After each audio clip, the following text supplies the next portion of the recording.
पक्ष सोडणाऱ्यांना शरद पवार यांनी फटकारलंय।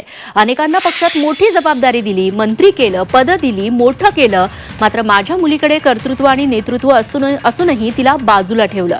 एवढं करूनही राष्ट्रवादी पक्षाला सोडून अनेक लोक बाजूला गेले।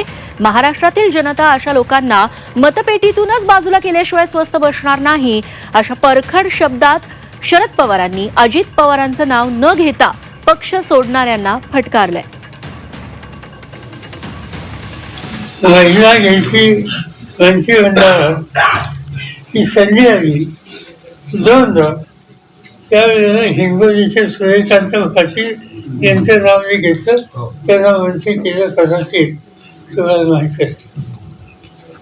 आणखी नाही दुसरी महिला घ्यायची प्रसंगाला तर शर्मा म्हणून एक नेते होते, सरकारी होते, त्यांच्या मुलीला आपण मंत्री केलं, त्यांच्या हातामध्ये सत्ता दिली।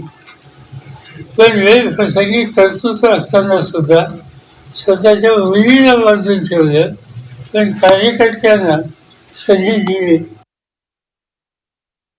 अनेकांना संधी दिली असताना आणि तो पक्ष पुन्हा द्यायचा हा निकाल सगळ्यांनी घेतल्यानंतर काही लोक बाजूला जातात। इतकाच योग्य येतो त्या सामान्य माणूस करेल। आणि मला खात्री आहे की सामान्य माणूस ज्यावेळी मत टाकायला जाईल, वचन द्यावे, त्यावेळी त्याचा विचार करेल।